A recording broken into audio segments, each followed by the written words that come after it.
Bangura Info News Update.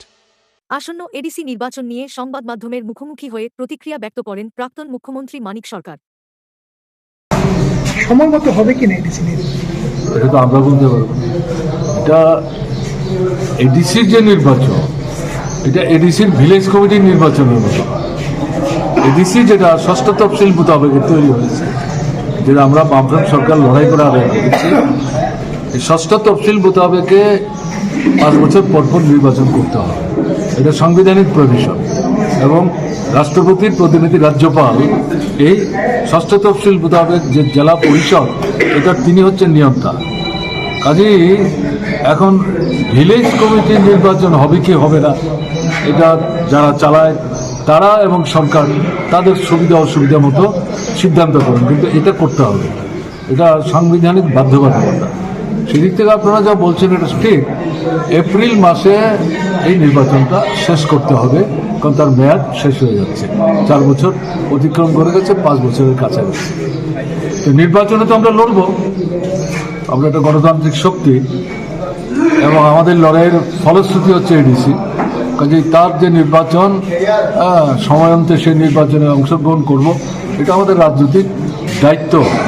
এখন প্রশ্ন হচ্ছে, আমরা যেটা লক্ষ্য করছি, গত এডিসি নির্বাচন প্রকাশ্য প্রচার শেষ হওয়ার পর মধ্যরাত্রি থেকে প্রতিপক্ষের বিরুদ্ধে আক্রমণটা তারা সংগঠিত করেছে, বিশেষ করে মার্ক্সবাদী কমিউনিস্ট পার্টি এবং বামফ্রন্ট।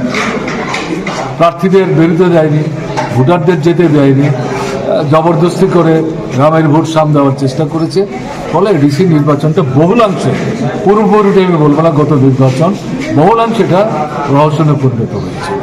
এবং এটা 2018 সালের পর, এই বিজেপি সরকার আসার পর থেকে এখন অবধি ত্রিপুরা যা যা নির্বাচন হয়েছে, এটা পঞ্চায়েত হোক, নগর পঞ্চায়েত হোক, এডিসি হোক, আমাদের লোকসভা নির্বাচন হোক, বিধানসভা নির্বাচন এবং বিধানসভার উপনির্বাচন, কোনো নির্বাচনই সেখানে দেখা যাচ্ছে স্বাধীনভাবে নির্বাচক মণ্ডলী তাদের পছন্দের প্রার্থীকে তারা ভোট দেওয়ার অধিকার প্রয়োগ করতে পারছেন না।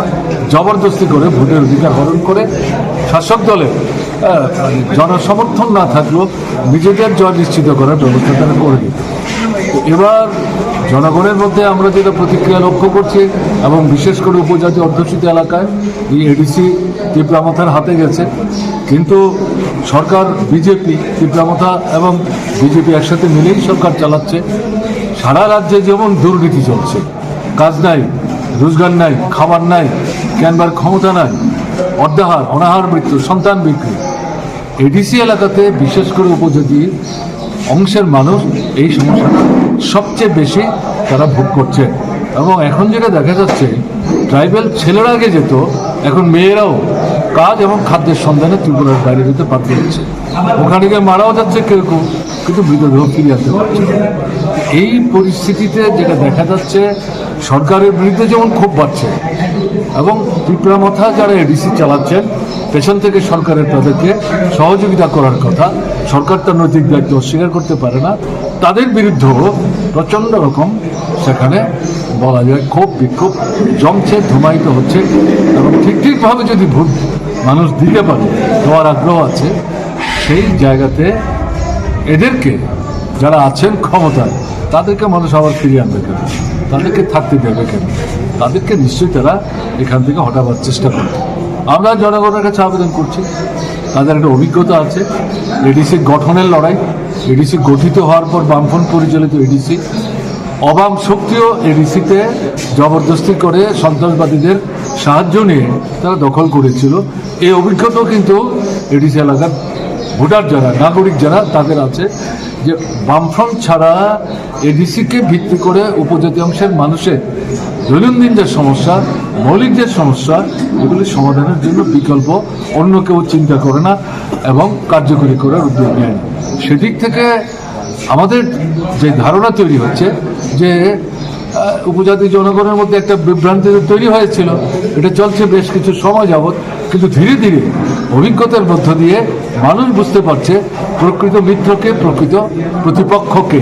আমি শত্রু শব্দটা ব্যবহার নাই বা করলাম, যারা এখন প্রতিপক্ষ তাদের বড় অংশ আমাদের সঙ্গে সত্যিই যদি উপজাতি জনগণের কল্যাণ চান, আমাদের সঙ্গে আসা ছাড়া তাদের সঙ্গে কোনো বিকল্প নেই। কাজে সেদিক থেকে আমরা চাইব গণতান্ত্রিক ধর্মনিরপেক্ষ শক্তি দলবল নির্বিশেষে আমরা মার্ক্সবাদী, কমিউনিস্ট পার্টি, বামফ্রন্ট এই লড়াইটাতে যেভাবে অংশগ্রহণ করার চেষ্টা করছি তাতে তারাও সহযোগিতা করবে। এটাই আমাদের আবেদন, এটাই আমাদের লক্ষ্য। গত বিধান মানে এডিসি নির্বাচনে দেখা গেছে মানে বামফ্রন্টের বড়াডুবি, এবার কি ঘুরে দাঁড়াতে পারবে এডিসিতে? আমরা তো সেটাই বললাম, গতবার তো ভোট তারা মানে প্রহসন করলো, বাকি সবই করছে। এবারও যদি এটা করার চেষ্টা করে, মানুষের মনোভাব যেটা দেখছি এবং আমরা আবেদন করছি, প্রতিরোধ করতে হবে, মোকাবেলা করতে হবে, নাহলে তো আপনি আপনার অধিকার প্রয়োগ করতে পারবেন। আর যদি প্রয়োগ করতে না পারেন, আবার যদি তাদের হাতে যায়, তাহলে পরিস্থিতি তো আরো খারাপ হবে। কাজে মানুষকেই এগিয়ে আসে, বাইরের কোনো শক্তি এসে এখানে মানুষকে সাহায্য করবে মনে করলে ভুল করবে। মানুষ তাদেরকে এগিয়ে আসতে হবে, আমরা তো আমাদের ভূমিকা সেখানে নেওয়ার চেষ্টা করব। বর্তমান মুখ্যমন্ত্রী বলছে 28-28, এই বিষয়টা কি বলবো? এখন মুখ্যমন্ত্রী বলছে 28-28, আবার তীব্রামতার নেতাও বলছে 28-28, সব মিলিয়ে আসনই আছে 28। দুই পক্ষ যদি 28টা করে আসন পান, তাহলে আসন তো লাগবে 56টা। এটা কোথেকে আসবে? কাজে এই কথাগুলো বলার উদ্দেশ্য হচ্ছে এটার মধ্যে একটা ভীতি লুক্কায়িত আছে।